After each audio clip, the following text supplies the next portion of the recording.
Universidad Autónoma del Estado de Morelos. Facultad de Psicología, modalidad virtual. Aprendizaje en contextos educativos. Asesora Mabel Osnaya Moreno. Alumna Mónica Olimpia Sánchez Bustamante. Actividad, cuestionario en video, televisión y educación. ¿La televisión ejerce una influencia negativa en nuestra educación? Sí, no y por qué.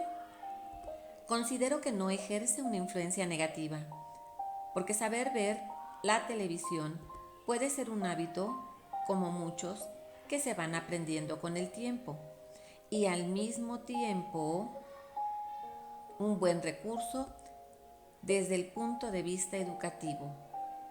La adquisición de habilidades para aprender y enseñar a ver televisión favorece la conexión de la escuela con el mundo cotidiano del niño o del adolescente. Además, acerca otros medios de comunicación a la realidad de las aulas. Desde la perspectiva de los contenidos televisivos, ¿de qué manera impacta la conducta de la infancia y adolescencia, según el autor? Desde la perspectiva de los contenidos televisivos, se demuestra la influencia de la televisión como modelo de aprendizaje en las percepciones y conductas de la infancia y adolescencia. El autor nos hace ver que los contenidos que se transmiten en los medios televisivos, así como los aspectos relacionados con la cohesión familiar, en donde se pone de manifiesto la conducta de los infantes y adolescentes, tiene influencia en el desarrollo cognitivo, emocional y ético de ellos. Y se defiende la hipótesis de que los propios contenidos son fuente de aprendizaje de valores. La estrategia que propone el autor es reconstruir los significados que transmiten dichos contenidos.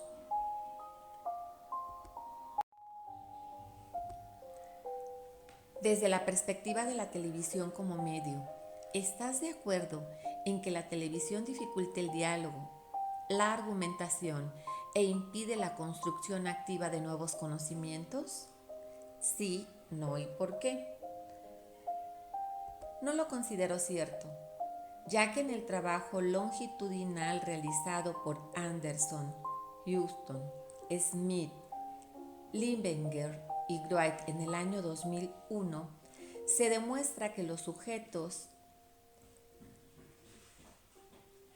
que se dedicaron más tiempo a ver televisión en la infancia manifestaron puntuaciones más altas en las distintas materias curriculares, así como en determinadas actitudes, y aunque tiene mucho que ver la selección de contenidos por parte de los padres, es importante tener en cuenta estos datos, ya que nos aportan respecto a la optimización de la televisión educativa referentes importantes. Sin embargo, diversos autores han realizado una importante crítica a la misma por su escaso valor educativo, bien sea porque impide el desarrollo de otras actividades o porque, dadas sus características, dificulta el diálogo y la argumentación e impide la construcción activa de nuevos conocimientos.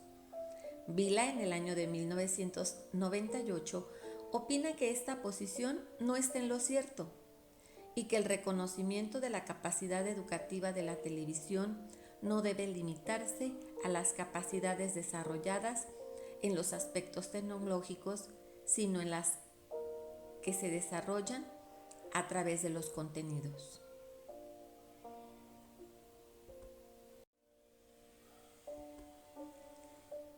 Desde la perspectiva del lenguaje televisivo, ¿consideras que la televisión produce más aprendizajes significativos que otros medios, como son la escuela, los libros, la experiencia cotidiana? ¿Sí, no y por qué? Para responder a esta interrogante es necesario considerar lo siguiente. Durante la infancia y la adolescencia se aprende lo que se vive en términos de valores y la televisión puede ser una fuente de aprendizaje vicario. Recordemos que el aprendizaje vicario o aprendizaje social descrito por el psicólogo Bandura indica que todo niño necesita de un contexto estimulante para poder aprender, así como de toda observación. Esta desembocará en una forma de aprendizaje que con el tiempo el niño irá perfeccionando poco a poco. ¿Es posible educar por medio de los contenidos televisivos? ¿Qué se debe de considerar y cómo lograrlo? Considero que sí es posible. Y uno de los aprendizajes más claros se ha visto a través del Aprende en Casa. Hay que considerar aspectos interesantes como la neurociencia, la cual nos ofrece en sus investigaciones más recientes 4 factores interesantes que determinan nuestro aprendizaje: la experiencia, la motivación, la autorregulación de las emociones y la metacognición. En el cerebro infantil las neuronas realizan mucho más conexiones que en el del adulto.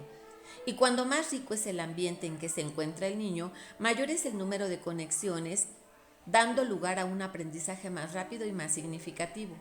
La televisión aúna, en este sentido, en el espacio sensorial, la imagen visual, la palabra y la imagen musical. Si el ambiente en el que se encuentra fomenta o estimula esta actitud, desde el punto de vista de los niños, imitará dichas conductas. Los contenidos televisivos representan un complejo sistema simbólico que requiere de una decodificación.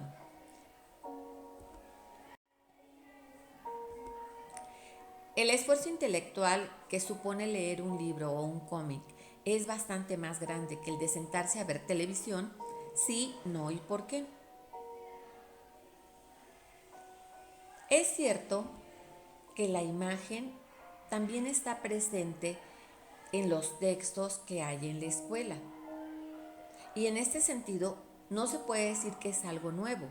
No obstante, no hay que olvidar que la televisión tiene más prioridad en el pensamiento asociativo